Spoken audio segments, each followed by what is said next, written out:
ሀገሬን የወደደን ሰው እኔ አከብረዋለሁ። ፋሚሊ ደላ የኢትዮጵያ ባንዲራ ማቆም ይችላል። ዋው! ጃፓን ውስጥ እንደዚህ ዲሴብል ልጆች ያላቸው ቤተሰቦች ከጃፓን 95% ይረዳሉ። ጃፓን ለአንተ ትልቁ ያስተማረች ትምህርት ምንድን ነው? ሁሉም በቃ እቺ ስልጣን ሲሰጠው ማህተቡ እጁ ላይ ሲሆን በስማም የድሃ ቦርጫማ አይድረስብን። እኛ 5 ሳንቲም እጃችን ውስጥ መንገድ ያለ። አንተ አደይ አበባን ባገለገልክባቸው ጊዜያቶች ውስጥ አደይ አበባ ለኢትዮጵያውያን ጠቅሟል ብለህ የምታስባቸው ትልልቆቹ ነገሮች ምንድን ናቸው? አፄ ኃይለ ሥላሴ 2 መርከብ ነው ስንዴ ላኩላቸው ለጃፓን። የጃፓን ባህላዊ ኑሮና የኢትዮጵያ ባህላዊ ኑሮ በጣም ተመሳሳይ መሆኑን አወቁ። ትንሽ ወደ ኋላ ልመልስ ነው። ከእንግሊዝ ጀምሮ ከእስራኤል በሞላ አይቻታለሁ። አሜሪካንም አይቻታለሁ። አጎቴ ልጅ ዘምቷል ኮሪያ። ስኬት ላንተ ምንድን ነው? አገሬን ሄደው ጎብኝተው ያለን ይሄ ነው ብለው ዊልቸር ሲሰጡ በቃ እነዚህ ደግሞ እኔ ደግሞ ውለታ ከፋይ መሆን አለብኝ ከሚለው እሱንም እንደውም አነሳዋለሁ እያልኩኝ ነበረና ከበፊት ጀምሮ ነው እኔ ገና ስመጣ ጀምሮ የመጀመሪያ ጊዜ እዛ ቦታ ሲሄድ ትዝ ይለኛል። እና ዊልቸር እየተሰበሰበ ለኢትዮጵያ እንደ እርዳታ ይሰጣል ይላካል። እና እሱንም እንዴት እንዳገኘው ብትነግረኝ ደስ ይለኛል። እንዴት ጀመርከው? አላማውስ ምንድን ነው? ያንን ማገዝ የሚፈልግ ሰው ምን ማድረግ አለበት? የሚሉትንም ጠቅልለህ ብትነግረኝ ደስ ይለኛል። ትልቁ ነገር መሰለህ ባህላችንን እያስተዋወቅን ኢትዮጵያ የሚሄዱ ጃፓኖችም ስለ ኢትዮጵያ ባህል ጃፓንም አግብተው የሚኖሩ ኢትዮጵያኖችን ስታይ ባህላችንን ለማወቅ ያው በግለሰብ ታገኘዋለህ። ግን በዊልቸር ነገር የአፍሪካ ተወካይ የሆነው ጃፓናዊ የፓናሶኒክ ኩባንያ ታንዛኒያ ይኖር ነበር እና ታንዛኒያ የኖረ በፓናሶኒክ ስራው ማለት ነው። የአፍሪካ ዲቪዥን ዋናው ነው። ጎረቤቱ ኢትዮጵያዊ ነበር። ያ ኢትዮጵያ ደግሞ የኢትዮጵያ አየር መንገድ ሰራተኛ ነው እና የኢትዮጵያ ምግብ ሲያበላው ስለ ኢትዮጵያ በቃ ደስተኛ ነው። እና ያ ሰውዬ ስራውን ጨርሶ ወደ ሀገሩ ሲመለስ ጃፓን ሲመጣ ኩንሺባ ይሄዳል። ኩንሺባ ሄዶ ሲበላ ኢትዮጵያኖች ምግብ መብላት ትፈልጋለህ እና ሲለው ይሄው እኔ ምግቡን አቀርብልሃለሁ ግን ሲለው እንዴ ሌላ ኢትዮጵያ ምግብ ቤት የለም ወይ ከሚለው ማህበር ተጀምረዋል ምናምን ብሎ አጫወተው። እስቲ ማህበሩን አስተዋውቀኝ ከሚለው ማለት ጋር ሰለሞን ጥሩ ነው ማለት እና ሰውየው ስልክ ቁጥሬን ወሰደ እና እንገናኝ እንችላለን አለኝ። አዎ ደስታ አልኩት እና ኢትዮጵያ ማህበራችን ይሄ ነው ብዬ ወንድሞቼን በጊዜው አብረን ሰራ ወንድሞቼን ሽቡያን ያገኘነው ሽቡያ እንገናኝ ብሎ ያኔ እኔ ወል ፓናሶኒክ አቁሜ ዊልቸር እየረዳው ነው ለብዙ ሀገር እና ለኢትዮጵያ መርዳት ፈልጋለሁ ዋለና ግልጹን ነገር ያው ነፍሱን ይማር። ታዲያ ምን እናርግልህ ከሚለው መጣ።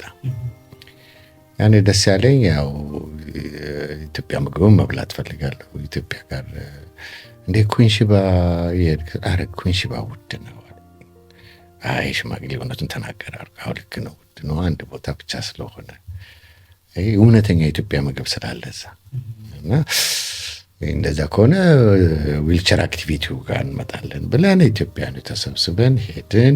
ወደ ኢትዮጵያ ልካለው ሚለውን ለነሱ ለራሱ ባለረቦች ነገራቸው። አክቲቪቲውን አወቅ ነው ያኔ 2009-10 አካባቢ መሰለኝ 9-10 አካባቢ ነው እኛም ማህበሩን ጀምረን እና ያኔ ወደ ኢትዮጵያ ለመላክ ምን ማድረግ አለብን የሚለው ኢትዮጵያ ተቀባይ ያስፈልጋል ሲባል አንዱ የኛ አመራር ውስጥ ያለው የእሱ እህት ደግሞ እንደዚሁ ማቀው ቦታ አለ አለች። እዛ ላይ እኔ ደግሞ ይገርማል ድሮ አሜሪካ ሄጄ ስመጣ አንድ አጎታችን የመጀመሪያው የህፃናቶች ልብ ኦፕሬሽን ክሊኒክ አዲስ አበባ የከፈተ እሱ አሜሪካ በእህቴ ሰርግ ጊዜ ሳገኘው ለዊልቸር ለምን አትሰራም ብሎ ነግሮኝ ነው። ዊልቸር እንዴት ሰራለ? ዊልቸር ስራ ጥሩ ነው ለኢትዮጵያ ይረዳል። በጦርነቱ በምን ብዙ ችግር አለ ዊልቸር ላይ የሚለውን ድሮ አጫውቶኛል። ያ በቃን ውስጤ ነበረ። ግን ሪያሊቲውን ሳየው ወደ ኢትዮጵያ ልካለሁ የሚለውን መጣ። እንደዚህ አክቲቪቲ ያለው ጃፓን ውስጥ እንደዚህ ዲሴብል ልጆች ያላቸው ቤተሰቦች ከጃፓን 95% ይረዳሉ። አሁን ልበለ የ10 ብር ዕቃ ከሆነ 9 ብር ከ50 ሳንቲም መንግስት ይረዳል። እነሱ 50 ሳንቲም ብቻ ነው የሚከፍሉት። ስለዚህ ወላጅ ደግሞ ጥሩውን ነው የሚገዛው። የጃፓን የሚሰራል፣ አሜሪካ የሚሰራል፣ አውሮፓ የሚሰራል እና ጥሩ ነው የሚገባው እና ዊልቸሮችን ስታያቸው ለኢትዮጵያም ይሆናል እና ያ ዊልቸር እነሱ የሚጠቀሙና ልጆቻቸው ሲያድጉ አዲስ ይወስዳሉ። ቅድም ያልኩ በታክስ ስለሚያገኙ። ስለዚህ ያንን ከሚጥሉት መርዳት ይፈልጋሉ። ስለዚህ ይሄ ማህበር ያንን ይቀበልና ማህበሩ ዊልቸሩን ምንድን ነው የምታደርጉት ብትለኝ፣ ወንበሩን ጠርገን ጎማውን ቀይረን አየሩን አስተካክለን ፓክ አድርገን ነው የምንልከው እና ያኔ ገና ስንት ነበር መሰለ ተጀምሮ ማህበሩ የነሱ ወደ 4 ዓመት ቢሆነው ነው።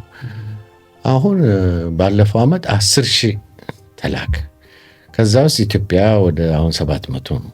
ግን 1,000 እንዲሄድ ነው የምፈልገው እና እኛ ኢትዮጵያኖች ብዙ ባንኖርም የሚችሉት ወንድሞቼ ካንተ ጀምሮ እየመጡ እያዩ ያ ስራ ምንድን ነው በተለይ እኔ ለኢትዮጵያ በየ2 ዓመት አንዴ ነው የሚላከው። በአመት አንዴ መላክ እንችላለን፣ ግን አንዴ ጦርነት ይልሃል። የመርከብ ሌባ ብዙ ነው። ኢትዮጵያ ዕቃ እስከሚደርስ ድረስ ዋስትናው ምናምን ኢንፎርሜሽን አፕዴት መያዝ አለብህ። ወደብ ስለሌለን በጅቡቲ ነው። ያንን አየህ ኮንትሮል አድርገን ነው ከዛ እቃው ቀጥታ ተልኮ የሚደርሰው እና ያም ሆኖ ይላካል። ሌላው አየህ ታንዛኒያ አንዴ ተልኮ ተሰርቋል፣ ስለዚህ ታንዛኒያ አይላክም።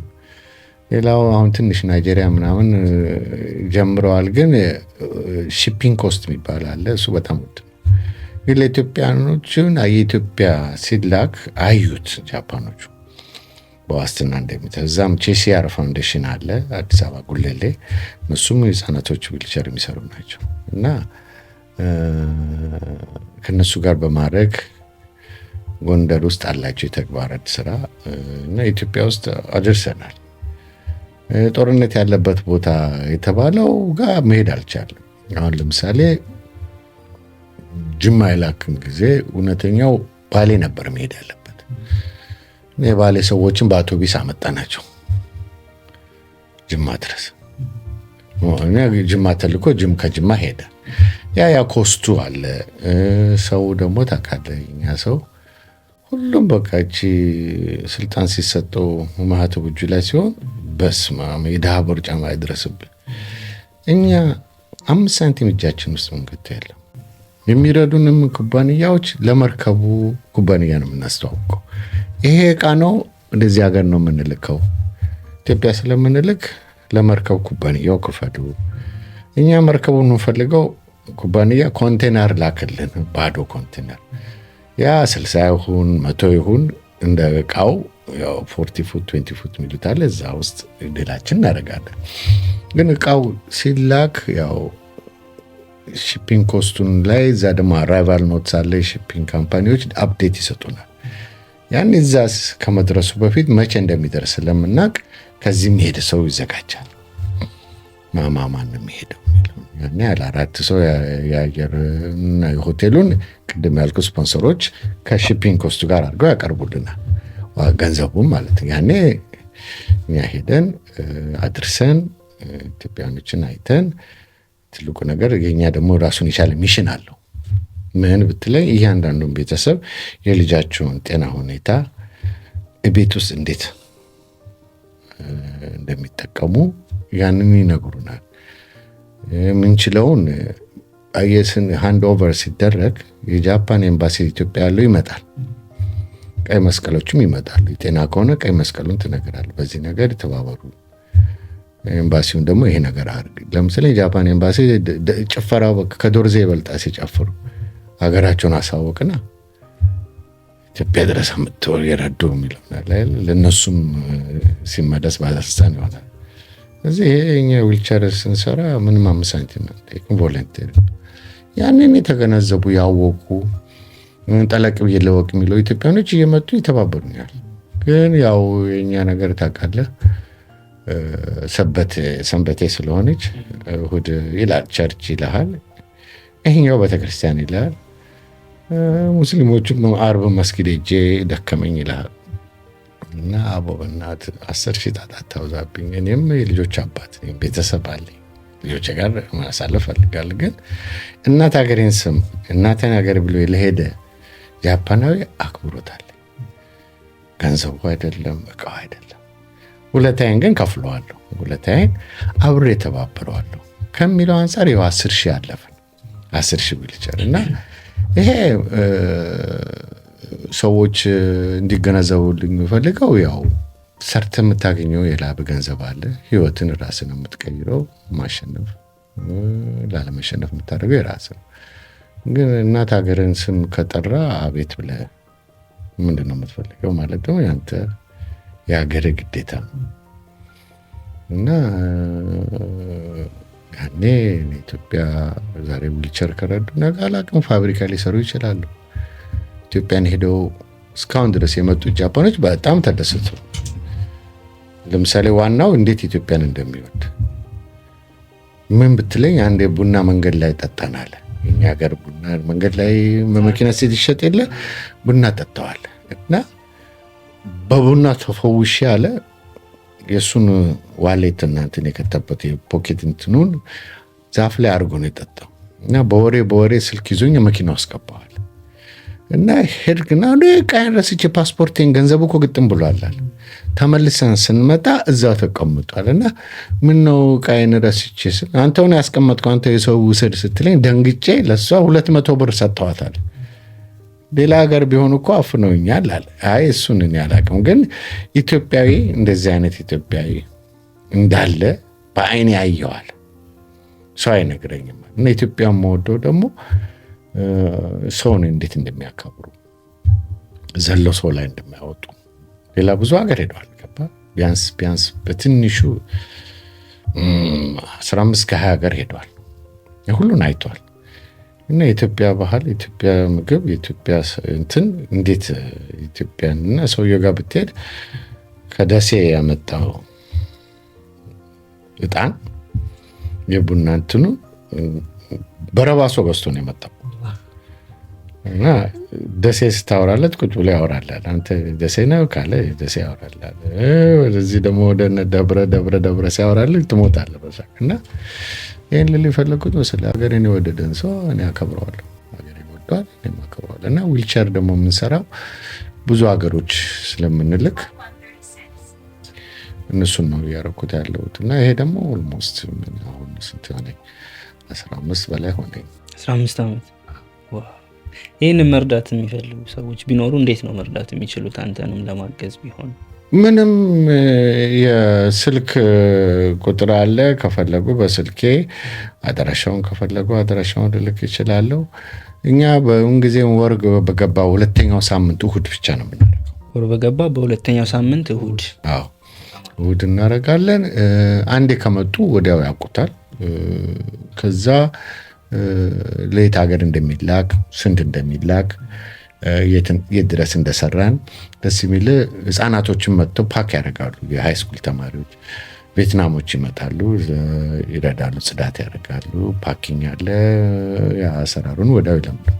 ማንኛውም ኢትዮጵያዊ መጥቶ ማገዝ ይችላል በራሱ እንትን። ግን ሁለተኛው ሳምንት እሁድ ብቻ ነው። በጣም አሪፍ።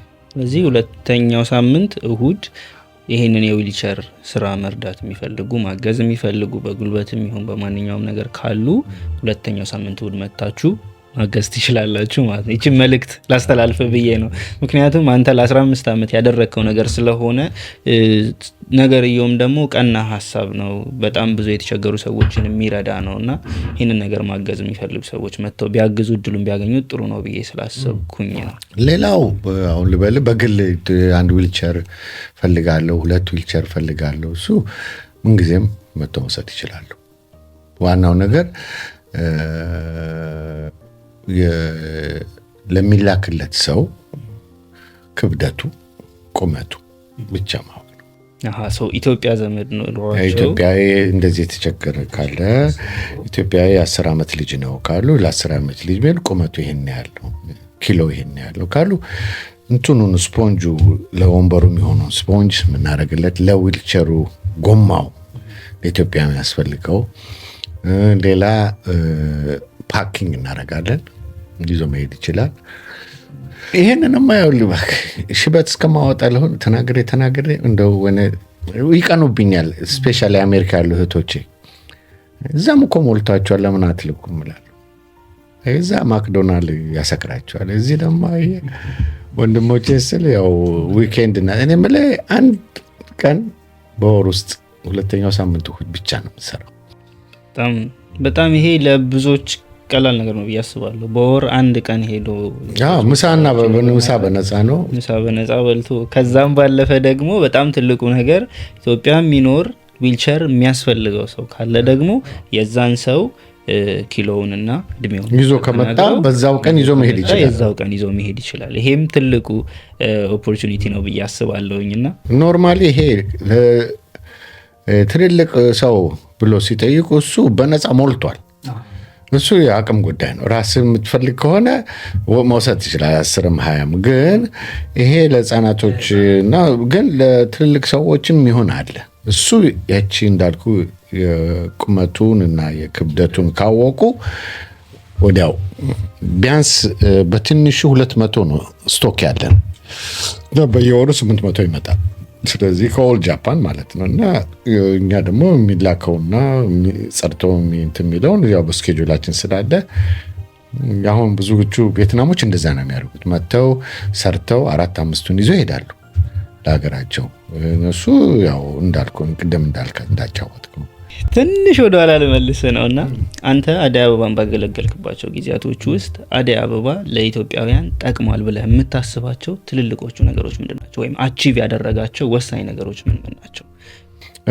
አንደኛ ኢትዮጵያውያኖች በኢሚግሬሽን ተከበሩ። እስር የለም። ህግ ጃፓኖቹ የህግ ሰዎች እንዲያውቁን አደረግን። ሁለተኛው አደይ አበባ ለኢትዮጵያኖች መቋቋሙንና ኢትዮጵያኖች ማንኛውም ኢትዮጵያኖች መጥተው በትምህርትም ሆነ በስራም ሆነ አድቫይስ እንዲወስዱ ይሄ ያው አቅማችን በሚችለው አስረድተናል፣ ተባብረናል። ሌላው ትልቁ ነገር ጃፓን ውስጥ ያው ስራ የምትፈልግ ስፖንሰር የሚሉት ነገር አለ። ተወካይ ለመሆንም አድርገናል። በጤና ጉዳይ በሆስፒታልም ሆነ በክሊኒክም እንዲታወቅ አድርገናል። እርዳታው በክፍለ ከተማውም ታውቀናል። እና ይሄ ለብዙ ኢትዮጵያኖች የሚያስፈልጋቸውን ነገር መሰረታዊ ነገር ወደ ስራ ዓለም ስትመጣ ስራ በሚችሉት እንዲገቡ ማለት ነው። ኢትዮጵያኖችንም የሚሰሩ ኢትዮጵያኖችንም አስተዋውቀናል እንዲረዱ ማለት ነው። ያችን የኢትዮጵያ ታሪክ አለች ጆክ በነጋዴ አድሯል ሆዴ በደላላ ሰው ተብላላ የሚባለው እንዳይገኝ በሚል አጀንዳ እኔ እየቀለድኩ ነው ሁሌ የምናገረው እውነቷን። ለምን ብትለኝ ስትሬስ እንዳይኖረው ነው። ኢትዮጵያዊ አይኑ ላይ እምባ ይዞ አብረ ከምታለቅስ እምባውን የምጠርግበትን ልቡን እንዲሞላ ምትነግረው ነው የሚሻለው።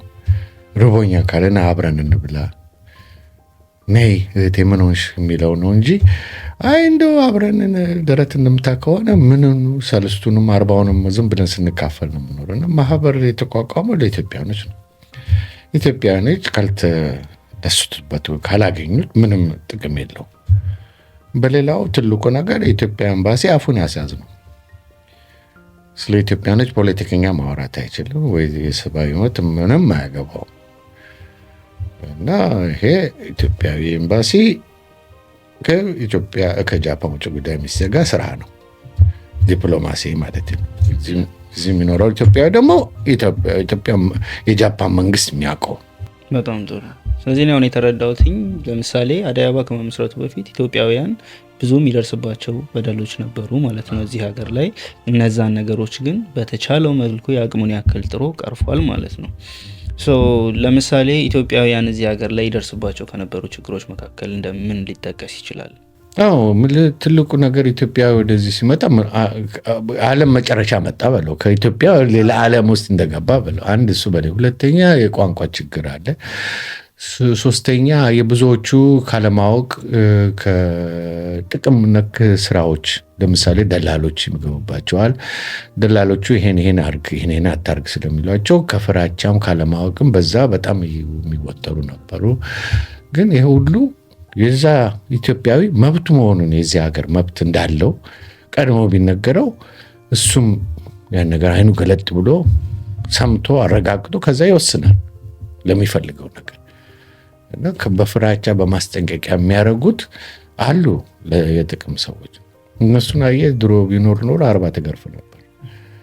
ፖሊስም ያችን ህግ ስለሚያውቅ ማለት ነው። እና እኔ ኢትዮጵያዊ ማንኛውም ኢትዮጵያ ከልምዴም ሆነ በፊት ከነበረው ችግር ለማቃለል የተሞከረው ምክንያት ስደተኛ ከሆነ የስደተኛ ማህበር ውስጥ እንዲመዘገብ፣ ሰራተኛ ችግር ካለ የሰራተኛ ማህበር ውስጥ። አሁን ኔትወርኩ አሁን ቀላል ሆነ። ሁሉም በቤቱ ማየት ይችላል። በየቢሮ አይንገላታም። እንደዛ ሲሆን ታዲያ ምንድነው ዋስትናው ብለው ለሚጠይቀው ነገር የሚመልስለትን አካል ከጃፓን ከሆነ ትክክለኛው ቢሮ እንዲሄድ፣ ህጋዊ ነገር ከሆነ ህጋዊ ሰው ጋር እንዲነጋገር። ጠቃሚነቱ የታለ ብትለይ ክፍለ ከተማው ነው የመጀመሪያው። ክፍለ ከተማ ሄዶ መነጋገር፣ ጠይቆ ተብራርቶለት ከዛ ቀስ ብሎ መወሰን ይችላል፣ አለመቸኮል።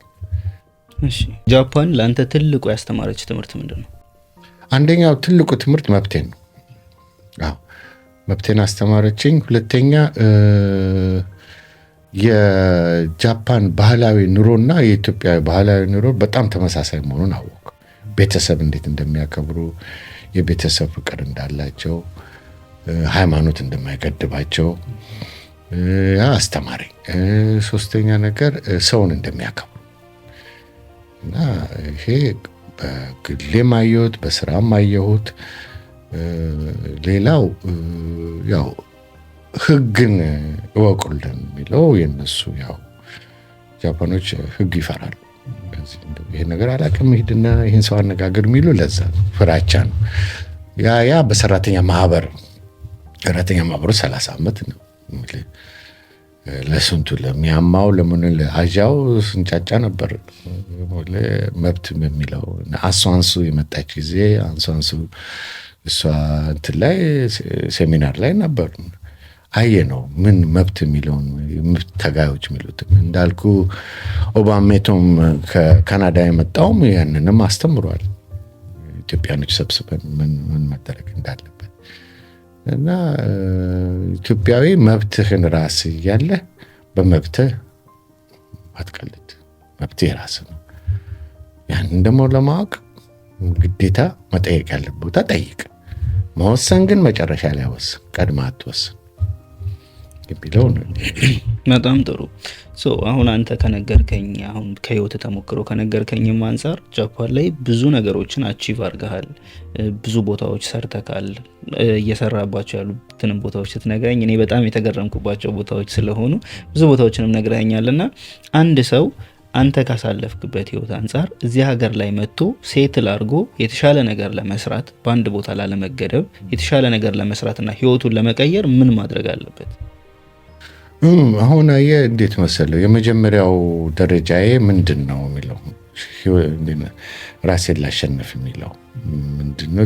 ህይወት ኑሮን ለማሸነፍ እቅድ ካለ የመጀመሪያ ህይወቱን ምን ማድረግ እንዳለበት፣ በዛ ላይ ቢቻለው ጃፓን ጓደኞች ማብዛት እና ኢንፎርሜሽን ማግኘት፣ ያ ትልቅ ነገር ያዳዋል።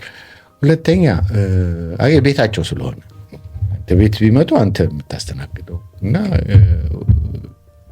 ጃፓኖች ደግሞ የቀለም ልዩነት የላቸው። ጥቁርነ፣ ቢጫነ፣ አረንጓዴነ፣ ጃፓናዊ፣ አሜሪካዊ ምናምን የላቸው። በስምህና በሀገርህ ነው የሚያውቁ። እዚህ ሀገርህን እንዴት እንደምታስተዋውቅ ያንተ እና ተደሰተልኝ አዘነልኝ እሱ የራሱ ጉዳይ ነው። ግን ከአንተ ከእውነተኛ አንደበትህ ትነግረዋል። ኢትዮጵያ እንደዚያ ነገር ናት። ብቻ ለኢትዮጵያ ቡና እየጋበዝከኝ ስለ ኢትዮጵያ አወራልሃለሁ ብትሎ ደስ ይለዋል፣ ቡና ስለሚወዱ። ሁለተኛ ሰልፍ ኮንፊደንት ምለው ነገር አለ። ኢትዮጵያዊ ያን የመሰለ ሞራል ያለን ባህል ያለን ሰዎች እንዴት ሰልፍ ኮንፊደንት የለን? እንዴት በትንሹ እንሸነፋለን? በገንዘብ ራስን የምታሸንፈው በላብህ ነው። ያን ላብህን ደግሞ ደስ እያለ እየሰራ በሚሰጡ ለምን 1 ብር አትሆንም? የሰራሁባት ነት ብለህ ለነገ ለ2 ብር እዘጋጃለሁ ትላለህ። ለአንተም ለቤተሰብ ትልቁ ሀዘን ያየ ብዙ ጊዜ ከ3 የተደጋገመብን እዚህ ሀገር በህይወት ያጣናቸው በህመምም በአደጋም ያጣናቸው ሬሳ መላኩ በጣም ውስጤን ይነካኛል። እንዴት ብትለኝ ቤተሰብ ለማርዳት ቤተሰብን እንድልበል በሀዘን እንትን ለማለት በጣም ይከብዳል። እና ያ ኦርጋናይዝ ስንሆን አብረን ስናደርገው ደስ የሚል ጤናን ታስጠብቃለህ። ሀዘንም እንዳይመጣብን በተቻለ መጠን ጤናችንን እየጠበቅን እንኖራለን። ሰው የራሱን ህይወት ዛሬ ምናልባት ድንጋይ ሊከመር ይችላል፣ ነገ ደግሞ ኮምፒውተሩን ይዞ ይታገል ይሆናል። ሁሉም መብት አለው፣ አቅምም አለው። ይሄ ማንም የገደበን ነገር የለም። ቋንቋ ናት፣ ቋንቋ እስከምችላት እማራለሁ ብለህ ቋንቋውን በተቻለ መጠን የጃፓን ጓደኛ ስታበዛ ቋንቋ ውስጥ ትገባለህ፣ ወይም አማርኛ አስተማሪ ትሆናለህ። ቋንቋን ልማር ቋንቋን ተማር ትላለህ። እና ይሄ ደግሞ ኦፕንሊ ምንም የሚገድበን ነገር የራስ ህይወት የራስ ፕላን ነው ብዬ ገምታለሁ። ይሄ ትልቁ እኔ ለወንድም እህቶች መክረው ነው። ሌላው አንድ ቦታ ብቻ አለ አይደለም። ጃፓን ማለት ትልቅ ረት ይቅርታ፣ ያንን ነው ማገንዘብ ያለባቸው። እዚህ አንድ ቦታ ብቻ ሳይሆን ሰፋ ያለችዋን ጃፓን ማየት አለባቸው። ቋንቋ ማወቅ አለባቸው። በዙሪያቸው ጃፓናውያንን ማብዛት አለባቸው። ጥሩ ነገር ወደ ጥሩ ነገር ትገባለህ። ያን ያየ ህይወት አንተም በህይወት ስታደርገውና ወደ አገር ቤት አስበህ ቤተሰብ ስትል የምትረዳበት አቅም ይኖራል። አሉ ዳርክ ዞኖች፣ እነዚህ ግሬ ዞን ምልህ እነሱ ለጥቅም የሚሰሩት ቀላል ነው ስልህ ጥሩ ነው ማስተዋወቃቸው። ግን በጥቅም ከመጣ እኔ ብለህ አሁን 10 ሺህን ከፍለና ብለኝ 10 ሺህን ከፍዬ ብመጣ ነገ 20 ሺህን እቀበለዋለሁ። እዚሁ ስለሚኖር ወይ ትፋት ወይ እስር ቤት ትገባለህ ስለ ይተፋታል።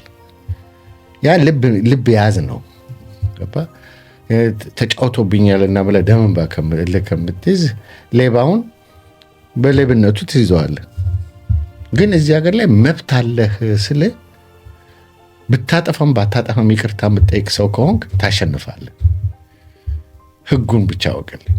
የጃፓን ኢሚግሬሽን አንተን የሚያስር ስትሰርቅና ሰው ስትገል ነው ኢሚግሬሽን እንቀጠቀጠው ፖሊስ ስለሚገባበት።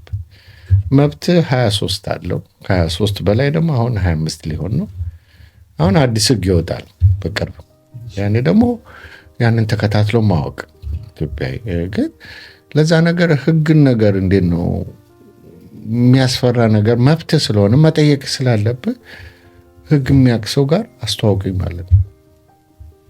ሄደህ መተዋወቅ ነው፣ ማሳወቅ ነው ራስህን። ከዛ የሰማኸውን የጠየቀውን መልስ ካገኘ በኋላ ያኔ ራስህ አረጋግጠህ ትወስናለህ። ቀድማ ተወስኖ ለዛ ነው ጠበቃዎች አስፈላጊ አሉ። ጠበቃዎች ለኢትዮጵያኖች የሚረዱ ጊዜና ሰዓት ወስኖ መሄድ ብቻ ነው። ጥያቄ ካለ ኦንላይን መገናኘት ትችላለህ። ያለ ይሄን አክቲቪቲ የምነግርህ ለምንድን ነው ብትለኝ፣ እንደ እኔም እኮ ወደ 64 ገባሁ ተወንድሜ። አሁን እኔ ቀደምችን ዊልቸር ስታወራ ለእኔም እኮ ዊልቸር እያየሁ ነው። ለእኔም ይሆን ከመጣ ያው ኢትዮጵያ ከመላክ ትላለህ። ያ የምልህ ምስል እናንተ ወንድሞቼ 10 ዓመት 20 ዓመት በኋላ ደግሞ እህቶቻችሁ ወንድሞቻችሁ መርጃት ጀምራል። ልጆቻችሁም ያድጋሉ። ገባ? ያኔ ምንም ነገር አላረኩም ስትል ከሚቆጭ አሁን አንተ በምታደርገው ይሄ ፕሮግራም ብዙ ኢትዮጵያኖችን የተቸገረም ኢትዮጵያኖችን እንደው ያጠፋም ኢትዮጵያዊ ቁጭ አድርገህ ምንድነው አንዱ ችግር የሚለው ምንድነው እንወያይ የሚለው ነገር ስትገባ ያወቀው ትመጣለህ። ማሳወቅ ደግሞ ጥሩነቱ ደስ የሚልህ እኔ አሁን በአንተ ስራ ለእኔም ይቀለኛል። ገባ? ወንድሞቼም አሁን አዲስ አበባ የሚሰሩትም ደግሞ እንደዚሁ ጊዜ አግኝተው መልስ ቢሰጡ እና ቢያጫውቱ ጊዜያውን ነገር ቢነግሩ ደግሞ ጥሩ ነው። በአንድ ሰው በሁለት ሰው ብቻ እንደተሸክመው የምትሄደው ነገር አይደለም። ኮሚኒቲ ሲባል ኦፍኮርስ ኢትዮጵያኖች የሚበዙበት ምክንያት ምንድን ነው? ኢትዮጵያኖች የሚመጡበትን መንገድ ማወቅ፣ ያን ኢትዮጵያኖች መብታቸው እንዴት ነው የተከበረላቸው የሚለውን ታያለህ። እኛ ሀገር ኢትዮጵያዊ ሁሌ አንዴ ዱባይ፣ አንዴ ባህሬን፣ አንዴ ሊባኖን ነው የምናውቀው። እኔ ባህሬን ድረስ ሄጃለሁ መብት ለማስከበር። ኢትዮጵያኖችንም አግኝቻለሁ፣ ወንድም እህቶችን። ከባድ ነው ስራው። ለእንጀራ ተብሎ ይኬዳል እንጂ እዛ የአረብ መጫወቻ ነው የምንሆነው። በዓይኔ አይቼዋለሁ። እኔ አሁን ሰው አይነገረኝም። እኔ ግመላቸው ይሻላል ነው ያልኩት። ግመላቸውን ያከብራሉ። ያን ስታይ እልህ ትገባለህ። አውሮፓ ደግሞ ዌስት አፍሪካን ስለሚበዛ ኢትዮጵያዊ እዛ እንግሊዝ ሀገር ይሻላል ትላለህ። ከሌለ የእሳት ባልደረባ ጓደኛዬ ወንድም አገኝጋሹ እዛ ነው የሚኖረው እና ብዙ ነገር እናወራ ነበር እና እሱ ሲያጫወተኝ የኢትዮጵያኖች በጣም እንደሚከበርላቸው፣ እዛ ደግሞ ነጭ አሳ ብቻ ነው የሚባለው፣ ፊሽ ኤንድ ቺፕስ የሚሉት። እኔ ጋ ማግሮ ነው እያልኩት አበሽቀዋለሁ። እኛ ጋ ደግሞ ቱና ነው የምንበላው። ግን ፖይንቱ ምንድነው? ኢትዮጵያ በየዓለሙ አለ። ጃፓንም ደግሞ ከኮሪያ ትንሽ ሊሻል ይችላል። ኮሪያ ትንሽ ከበድ ያለ ሀገር ነው። ግን እንደዛም ሆኖ ኢትዮጵያዊ ይኖራል። ግን የራስን የህይወት ታሪክ ለወንድም እህቶች ማካፈል ማለት ነገም እነሱ ደግሞ ለእህት ወንድሞቻቸው የሚያካፍሉበት ጊዜ ይመጣል። አንደኛው ጤና ነው፣ ሁለተኛ መብትን ርወቅ ነው። ልበ ሙሉ ሁን። ድህነት እኛን አይገዛንም እና እዚህ ሀገር ደግሞ ጠንክሮ መኖር ደግሞ ይቻላል ብዬ ነው ማምነው። እሺ አሁን ለምሳሌ ካንተ በኋላ የመጣን ኢትዮጵያውያኖች እኔንም ጨምሮ ጃፓንን አላወቋትም ብለህ የምታስበው ቦታ ወይም ደግሞ ጃፓን ማለት ይቺ ናት፣ በዚህ መንገድ አልተረዳችኋትም ብለህ የምትለው ነገር ካለ እኛ እንድናያት የምትፈልጋት ጃፓን ምን አይነቷ ጃፓን ነች ማወቅ ያለብን? ልክ ነህ የምልህ ኢትዮጵያኖቹ ወንድም እህቶች ልክ ነህ። ጃፓን አየህ፣ በጃፓን ዋቢ ሳቢ የሚሉት ጨዋታ አለ። እውነተኛውን ነገር እና ሰም ወርቅ የምንለው ማለት ነው። ጃፓኖቹ ራሳቸው እንደኛ ተሰደው ያሉ ናቸው። ሀገራቸው ላይ 60% በላይ ቶኪዮ የሚኖረው የገጠር ሰው ነው እና እሱም ህይወት ለማሸነፍ ነው የሚመጣው። ገጠር ያለው ሰው አሁን እንትን እያለ ነው እየቀነሰ ነው የመጣው እና እንደኛው እነሱም ይሄን ቶኪዮ መጥተው ይታገላሉ። ወይ ኦሳካ ይሄዳሉ ወይ ካናጋዋ ይሄዳሉ እና እነሱም ከእጅ ወደ አፍ ነው። ስራ እንዳለ ያውቃሉ። ስራ ፍለጋ ይመጣሉ። ግን ፖይንቱ ልመጣል የፈለኩት እዚህ ሀገር ላይ ምንም ባይኖርህም ምንም ነገር ባታቅም ለማወቅና ለመረዳት ለመወሰን የምትችለው ነገር ብዙ በሮች ክፍት ናቸው። ያንን የት ሄጄ የሚለውን ነገር ሚስሊድ እንዳይደረጉ ከሚያውቅ ሰው ጋር መነጋገር። ለዚህ ነው ቅድም ስደተኛ ከሆነ ወንድምተይ ጃል ያልኳችሁ። ሌላው የጠበቃ ማህበር አለ። ጠበቃ ማህበርም ደግሞ ያስተዋውቃሉ ጃሎች። ያ የሚረዳህ ምንድን ነው ምን ማድረግ አለብኝ ከሚለው ወዲያው ኢንፎርሜሽን ታገኛለህ። ምንም ቀንና የሰዓት አይደለም። ያንን ሰምተህ ቅድመ ተከትሉን ራስህ ትወስናለህ። ከቤት ጀምሮ በገንዘብ አቅም ካልክ፣ በጤና አቅም ካልክ፣ አርኤችኪው ያልኩ ቅድም ያጫወትኩ እሱ ሁሉም ለስደተኛ ሊሰራ ነው። ከጃፓን መንግስት ገንዘብ እየተሰጠው ያለው እና ለዛ ለማሟላት ምንድን ነው የሚያስፈልገኝ ነው እና ህጉን አትጣሱ ብሎ ኢሚግሬሽን ህግን አትጣሱ። በተሻላችሁ መጠን ኢሚግሬሽን ህግ አክብሩ፣ መታወቂያችሁን ያዙ፣ ያስፈልገውን ነገር እሱን በራሳችሁ ካሟላችሁ ይቀላችኋል። ጠበቃዎችም ደግሞ ያስፈልግ ሆነ ጠበቃዎችን እንትን ብላችሁ ስለ ህግ ወቁ። ከዛ በኋላ ህይወት ሰራ ፈልጋለሁ ሰራተኛ ማህበር አለ። አለወርቅ የሚሉት የጃፓን ስራ እንትን ይመዘግብሃል። አሁን ዮትሲያ ያለው እሱ ነው ስራው። እሱን አትርሳለኝ። ዮትሲያ አለል። ዮትሲያ ለማንኛውም ተማሪ ወይም ደግሞ እዚህ ሀገር አሁን ለመጣ ሰው ማዶጉቻ አለ። ማዶጉቻ ማለት የሀለ ወርቅ የሰራተኛ እዛ አለል። እሱን አሁን አስተዋውቀኝ ብትለኝ አስተዋውቃለሁ። እዛ ማንኛውም ሰው ሄዶ መታወቂያን አሳይቶ ይመዘገባል። ጊዜያዊ ነዋሪ ደግሞ ሲባል ሽንጁኮ አለ። ያ መታወቂያ የሚለው እነሱ ኢንፎርም እየነገሩ ትሞላለህ፣ ትመዘገባለህ፣ ቁጥር ይሰጣል። ያ ቁጥር የአንተ ህይወት ታሪክ አለ ማለት ነው። እና ስራ ፈልጋለሁ ስትል ምን አይነት ስራ ብሎ ሲጠይቁ አይ ልብስ ማጠብ ፈልጋለሁ፣ አረ ቀለም መቀባት ፈልጋለሁ፣ አይ መኪና መንዳት ስል ይነግረዋል። ይሄ ቦታ በዚህ ቦታ እንደዚህ አይነት ስራ አለ፣ ቋንቋ ይሄን ያህል ምናምን ይለዋል። እኔ ይሄ ይሻለኛል የሚለውን እነሱ ነው የሚያስተዋውቅ። ጥሩነቱ ምንድነው? በመንግስት ስር ስለሆኑ እኛ ሀለወርክ ነን ብሎ ሲያስተዋውቁ ያ ተቀጣሪው ካምፓኒ ልበ ሙሉ ነው። ለምን? ያንተ ባክግራውንድን ያውቃል። ከዛ ነው እና ይሄ ሀለወርክ ይረዳል። ሌላው አለች አሞራ ምንላት በደላላ ሰው ተጉላላ ቅድም ያልኩ እሱ ነው። እኛም ስራ ማስተዋወቅ እንችላለን። እሱ ከደሞዝ ላይ ለመቦጨቅ ነው። ጥሩ ሊኖር ይችላል። ግን ያ ለምን ብትለኝ በዛውን ፎሪነሩ ኢንተርኔቱ ተከፈተ። ቅድም ያልከኝ ለውጡ እዛ ላይ ነው እና ሁሉም ኢንፎርሜሽን ሲደርሰው በቃ ይችል ስራ ኦፍኮርስ ጥሩ ኢንፎርሜሽን ማግኘት ጥሩ ነው። ግን ሀለወርክ ተመዝግበ እዚህ ቦታ ስራ አለ አሉኝ ብለህ ብትነግራቸው ወዲያው ደውለው ቼክ ያደርጉልሃል። ይሄ በጣም ይረዳል። ሀለወርክ መመዝገቡ በጣም ይረዳል። ቁጥር አለ እሱ ለማንኛውም ኢትዮጵያ እሱ ነው የምመክረው። ሌላ ስራ የአሞራ ስራ ይመጣል። እሱ የአንተ ጊዜና የገንዘቡ ጉዳይ ነው እና ብዙዎቹ ኢትዮጵያውያኖች አንድ ቦታ የሚሰሩት ያቺ ነገርን አልዋጥ ስላላቸው ነው። ምናልባት ደላላ ነበር ወይም ደግሞ ስሙን ሱዙኪ ብሎ ኢትዮጵያዊ ይኖራል፣ አናውቅም። ገባ እና ያ የራሱ ፐርሰናል ችግር ነው። ግን ኢትዮጵያዊ መብትህ ነው ስለው መተህ እዚህ ሀገር ላይ መበጎሳቀል የለብህ። ለማወቅ ያለህ እድል ምንድን ነው? ብዙ ነው። ተራመድ። ቢሮ አለ። ቋንቋ በአማርኛ ማውራ አስተርጓሚ ያላቸው ጃልን ወቁ ምለው አማርኛ ያወሩልሃል። ጠበቃዎች ምለው አማርኛ ያወሩልሃል። አስተርጓሚ አለ። እሱ መንገዱን ልንከፍት እንችላለን። በራስ መብት አዲስ አበባ ደግሞ አዲስ አበባ የሚችለውን ጠይቀ መረዳት ማወቅ ጥሩ ነው። መወሰን በኋላ ነው። ይህን መመክረው ለኢትዮጵያ።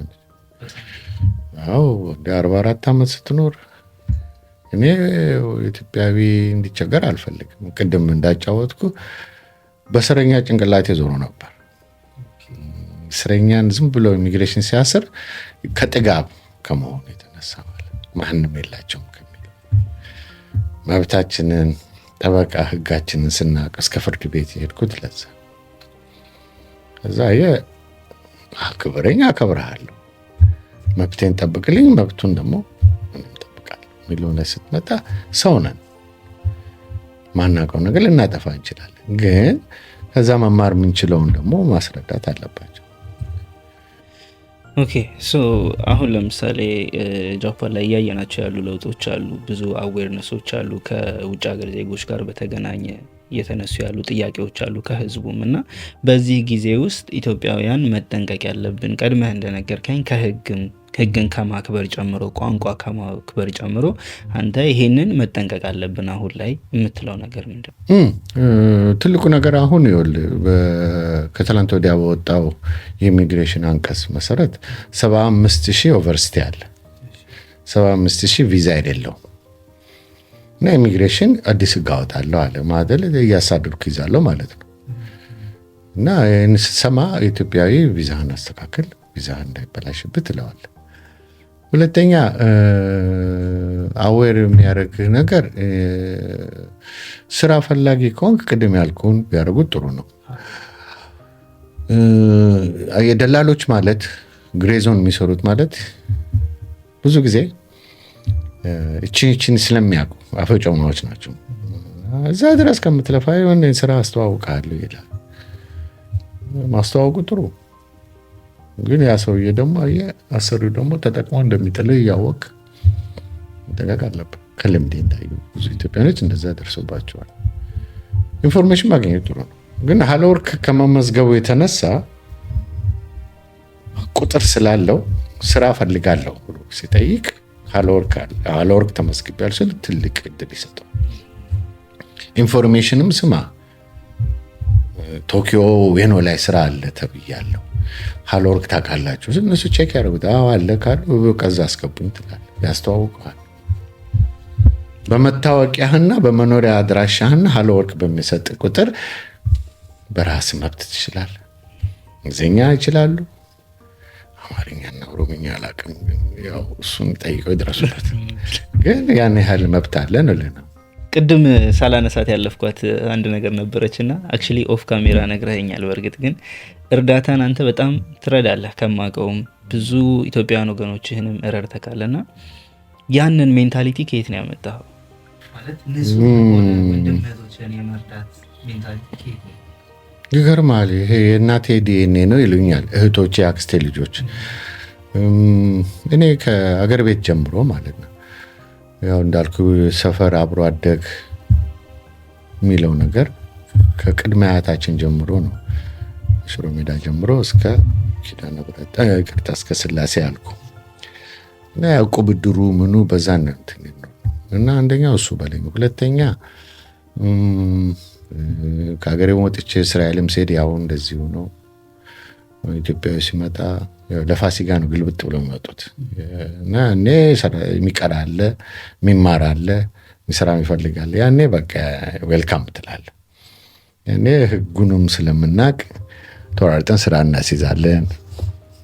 እዛ ደስ የሚልህ ድሮ በጃንሆይ ጊዜ የሰሩት ቢልዲንግ አለ። እዛ ኢትዮጵያኖችን መኖር ይችላሉ እና ያ አንድ እሱ በኔ። ሁለተኛ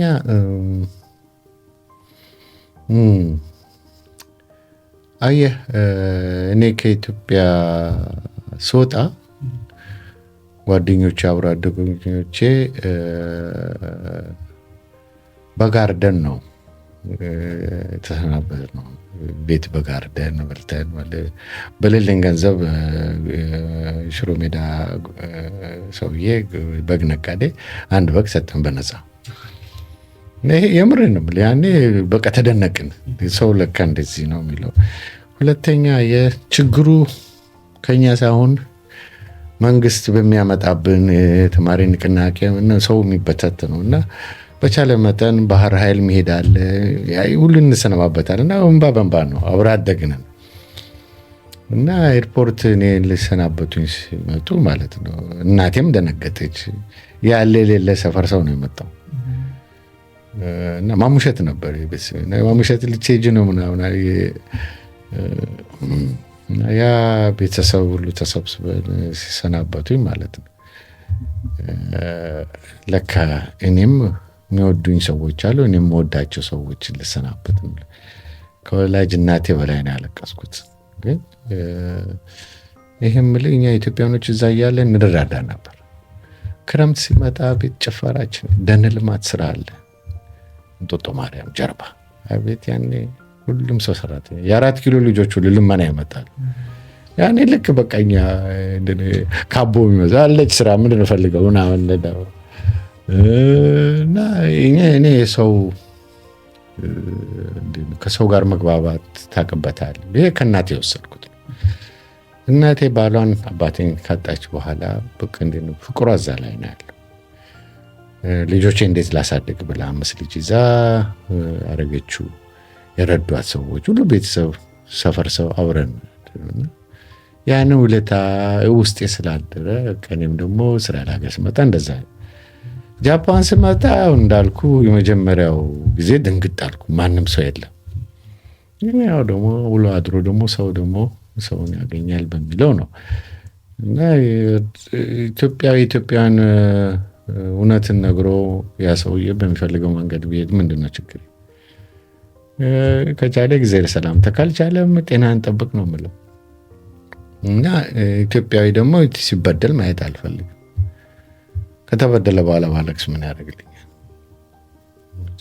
ዝም ብለህ ይሄ ሄትሬት ጀለስ የሚሉት ኩያሺ ምናምን የሚሉት እሱ ምን ያደርግልኛል? ኢትዮጵያዊ በጤናው የሚፈልገውን ነገር ጠይቆ ተረድቶ ወስኖ ሲሄድ በርታ ትላለህ። ለእኔ እንዲቀለኝ ነው እሱም ማጫወት።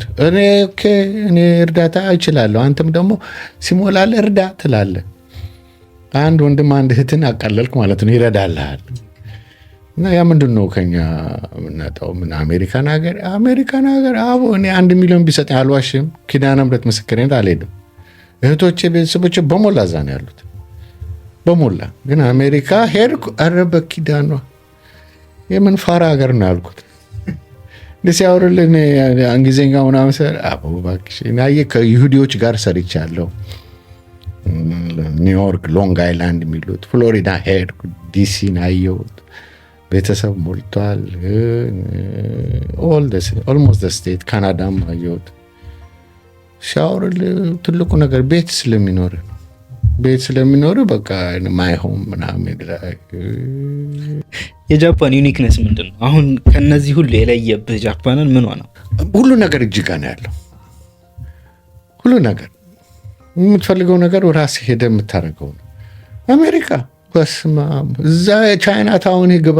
ቻይና ታውን ብቻ ነው ያለው፣ እዚህ የለም።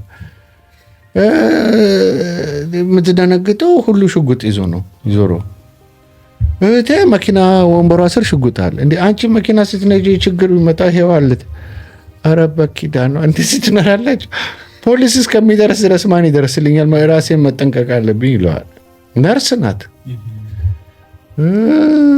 እነሱ ራሳቸው ይደነግጣሉ እዚህ ሲመጡ። እህቴ አሁን በጣም የደነገጠችው ባቡር ውስጥ ህፃናት ልጆች ራሳቸው ትምህርት ቤት እንደሚሄዱ፣ የባቡር ውስጥ ያለው የሰው ጸጥታ፣ ስትወጣ ንጽህናው። ታዲያ ምን ትፈልጊያለሽ አልኳት። አንተ አውቀህበታል አለች። ታዲያ አንቺ እዚህ ለምን አልኖርም አለች። አንተ እኔ ያረኩልሽ ብለህ ልታወራብኝ? ያው እህትና ወንድም ያለ ፉክክር በዛው። እሷ ቴክሳስ በየ2 ወሩ ድርቆሽ ትልክልኛለች። ለቤቷ ለባኗና ልጆቿ እንጀራ ትጋግርና 1-2 ሲቀር እሱን አድርጋ ለእኔ ነው የሚላከው። ይገርምሃል። አሁን ታሪፍ መጥቷል አይደለ? ታክስ ያስከፍለዋል እንዲ አለች። ኧረ እኔ ምን አውቃለሁ። ወደፊት አልክልም ስትልኝ ተይ እንጂ እዛ ላይ እንኳን አታክብጂው። ዋው ባቡር ስትል ትዝ አለኝና ሲመስለኝ እኔ እስከማውቀው ድረስ አሁን ኢትዮጵያዊ ብቸኛው ነህ ጂአር ውስጥ የምትሰራው አይ ቲንክ አይደል? ባቡር ውስጥ ቡሌት ትሬን ተጫውተኝ ደስ ይለኛል። ቡሌት ትሬን እንዴት መሰለህ? ጂአርኢ ዌስት ነው የምሰራው እና ከቶኪዮ ኦል ዘ ዌይ ሆካይዶ ማለት ነው። እና ኒጋታ አለል ቶኪዮ ውስጥ 1-2 አለ ሜንቴናንስ የምሰራው። ሳይታማ አለል። ከዛ ትወጣለህ፣ ጉማት አለ፣ አኪታ ትሄዳለህ። ከዛ ሆካይዶ ሳፖሮ ድረስ አለል። ምንድነው ስራ ብትለኝ አፕዴት ዳታውን መቀያየር ነው። ቡሌት ትሬናቸው ደግሞ የነሱ ያው መረቅኑበት ነው። ድሮ ጓደኛዬ ፕሮጀክት ቲም ነበረን። ይሄ 1988-89 ይሄ ፕሮጀክት ቶኪዮ ስቴሽን ውስጥ ሬስቶራንት እንስራ ከሚል እና ቡሌት ትሬኑ ሊኒያ የሚባል ነበር እና ቶኪዮ ድረስ አይመጣም እሱ ሊኒያ። የት ነው የሚቆመው? ሽናጋዋ ላይ ነው። ሽናጋዋ ላይ ነው የሚቆመው እና ያን ፕሮጀክት ቲም የሰራው ሊደር እኔን ያው ባይሊንጓል ትሬዲንግ ካምፓኒም እየሰራ ነው በሚለው እዛ ውስጥ ለውጭ ሀገር ዜጎች ለማስተዋወቅ ምን ሰራለ በሚለው አብረን ስራ ብለን ጀምረን ነበር እና ተቀጥሬ እንደሰራው ሊኒያ ከቶኪዮ ተነስቶ ከሽናጋዋ ማለት ነው ቀጥታ በሺዞካ የሚባለው ፕሪፌክቸር አሉ እና ሺዞካ ደግሞ ቱኔል መስራት አለበት። ያን የተቃውሞ ግሩፕ የመንግስት እጅ አለበት እና ገበሬዎች አመፁ እና በዛ አያልፍም በሚለው ኦልሞስት እስካሁን ድረስ ቡሌት ትሬን ሊኒያ የሚባለው አንደኛ ነው። እሱን ማቅረብ አልቻለም። 532 የሚበር በሰዓት ማለት ኪሎ ሜትር አሁን ሳይጨምር 36 አሁን አይቀርም እና በቃ እንዲህ ነው እና ይችኛው አሁን ያለችው ቡሌት ትሬን ልክ ነህ፣ በመሬት ላይ ስፒዲንግ ትለዋለህ፣ ግን ያኛው ሪሊ እና አሁን ሽንካንሴን ጃፓን ውስጥ ሽንካንሴን 9 አይነት አለ እና ከዛ ውስጥ 5ቱ ዌስት ነው የሚያቀርበው፣ ኢስትም የራሱ አለው እና እኔ የኮንትራት ሰራተኛ ነኝ ስል ጡረታውም ምንም ይከብዳል እድሜም እና ሜንተናንስ ሲባል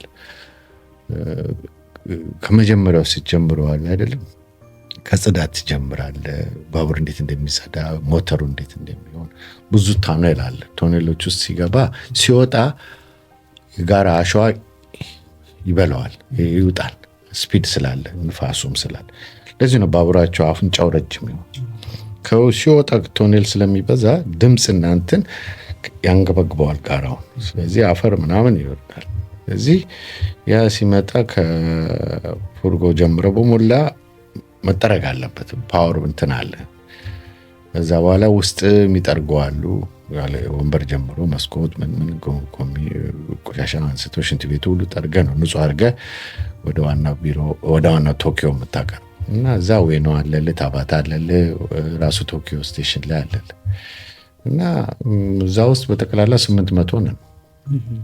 ጂአሪ ከጨመርክማ በሞላ ከጨመርክ በለው ነው እና ግሩፕ ጃፓኖች የግሩፕ እንትን ነው እና አንድ ጥቁር እኔ ሆነኝ ያለሁት እና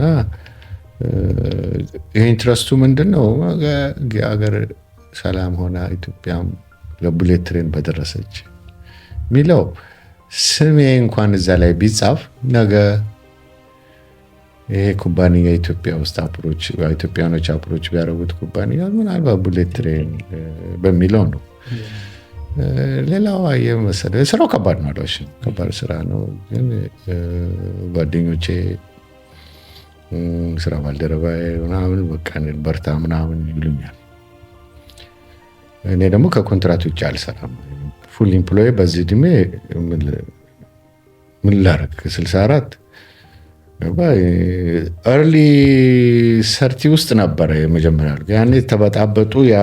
ፓርቲ ሲቆም አልሰራም ብዬ ነው ወጣና ትሬዲንግ ገባሁ።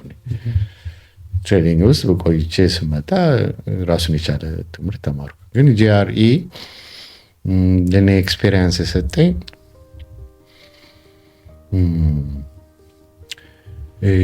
ብዙ ጃፓኖች ድሪማቸው የሚኮሩበት አውሮፕላን አይደለም ባቡራቸው፣ ግን አይናገሩም። ለምን ብትለኝ ባህላቸው ከጦርነቱ በኋላ በመናገራችን ነው። ያው ሁሉ አቶሚክ ቦምብ የወረደብን የሚለው መርከብ አለን፣ ታንክ ሰራን፣ አውሮፕላን ሲሉ አሜሪካ ድብ እናደርግላቸው እና ከዛች ተምረዋል። እና ግን የግሩፕ ስራ ነው ይለዋል። ግሩፕ ስራ ስራ ስንት ጎሳዎች አለን ነው የሚባለው። የግሩፕ ስራ እንችላለን ነው ይላል። እና ቡሌት ትሬን ደስ የሚል ተምሬዋለሁ፣ አወቅኩት። ፕራውድ የሚያደርገኝ የኢትዮጵያ ባንዲራ መስቀል ይችላል። ምን እንትኑ ላይ ኢትዮጵያ አሁን ፋሚሊ ዴ የምንለው አለ።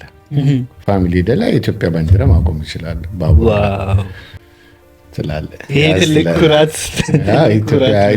ኢትዮጵያ አበበ የሚሉ ኢትዮጵያን ጠርታ አበበን ጥራ እና ያንተ መልክ ይሉኛል። ያንተ እንትን ካዎ ሂሮ ይሉኛል።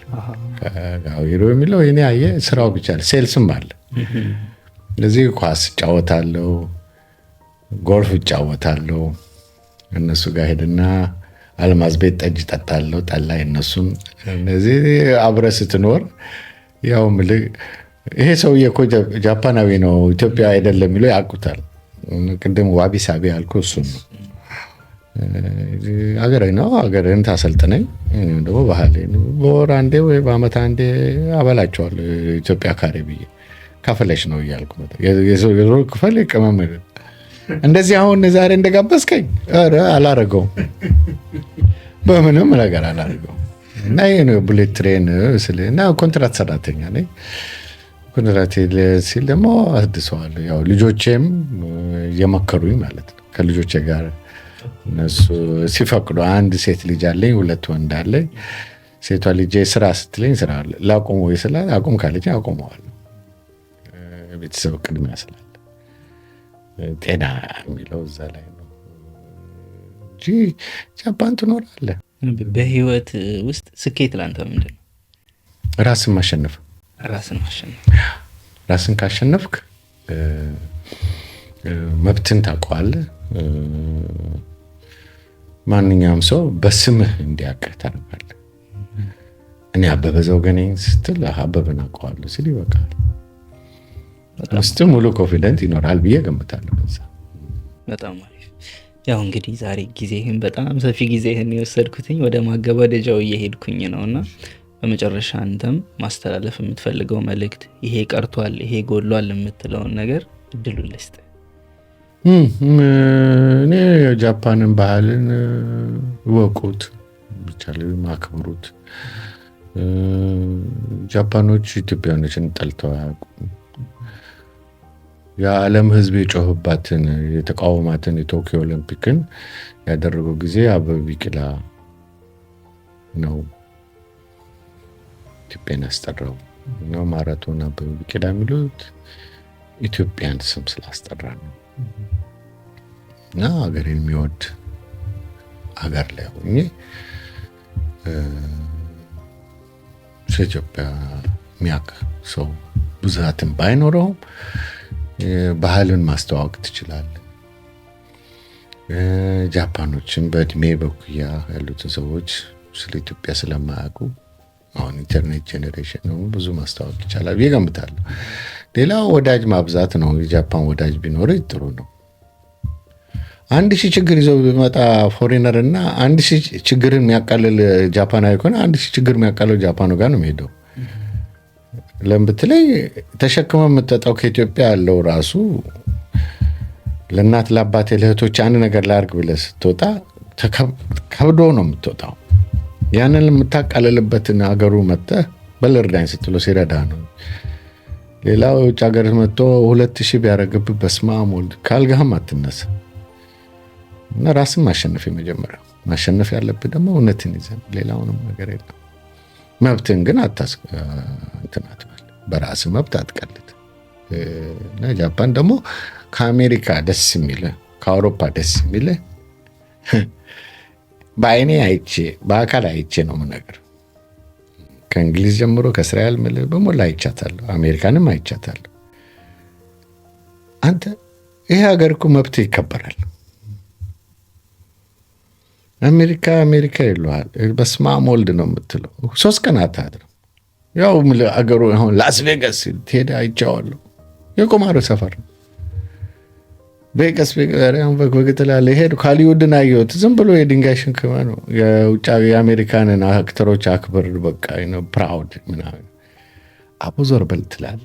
እኛም እኮ ምን የመሰለ ከጋሽ ጥላሁን ጀምሮ ትልልቅ አርቲስቶች ያለና እንደ ቴሊውድ ያለን ፕራውድ በራሳችን ባህል ምናምን። ግን ካልቸራል ሪሌሽን ስትለው ነው ያኔ ኢትዮጵያ እኮ እንደዚህ ናት ስትለው ያው የሚያወዱን እኛ በቅኝ ስላልተገዛን ከቤት ውስጣቸው ርር እንደምትል ርር። እኔ ደግሞ ግጥም አድርጌ ነው የምነግርህ። አልተገዛንም መጣ 40 ገርፈን ላክ ነው እና ኢትዮጵያ እንደዚህ ነን። ባህል አለን። አዎ ሲመጣ ሰውን ከጋብዛለን አንገት ደፍተን ነው የምንቀበለው። ሀገሬን ከወደደ ወድቃለሁ። እውነቱን ነው የምነግረው። ጃፓኑም ይገርማል። ለምትለኝ ጃፓኖች በጦርነት ተሸንፈው የሚበሉት ያጡ ጊዜ አፄ ኃይለሥላሴ 2 መርከብ ነው ስንዴ ላኩላቸው ለጃፓን። ዮኮሃማ አለለ የኛ የመጀመሪያው መርከብ ሲገባ ጃፓኖቹ እንደው ለኮሪያም ስሉ እሺ ኮሪያም ረዳለሁ ያሉት። ኮሪያ ወታደር ነው የተላከው ለሰሜን ጊዜ። አጎቴ ልጅ ዘምቷል ኮሪያ እና ግን ያመሰገኑ እነዚህ ናቸው። እንግዲህ ያው ኤፒሶዳችንን እየዘጋውኝ ነው። ረሸቤ በጣም ከሩቅ ቦታ መጥቶ እኔን አክብሮኝ ነው እዚህ ድረስ የመጣውና በጣም አመሰግናለሁ። እግዚአብሔር ያክብርልኝ። ያጎደልኳቸው ጥያቄዎች ካሉ ከስር ኮሜንት ላይ ብትጽፉልኝ በማንኛውም ሰዓት እንገናኝ ብለው መጥቶ ሊመልስልኝ የሚችል ምንም ቃል የለኝም ላንተና ሌሎች ኤፒሶድም ይኖሩናል ከዚህ ወደፊትም እንግዲህ እግዚአብሔር በፈቀደው መልኩ የሚያገናኙ ነገሮች ካሉ ተገናኝተን የምናቀርባቸው ኤፒሶዶች ይኖሩናል። ያ ለሰፊው ጊዜ በጣም አመሰግናለሁ።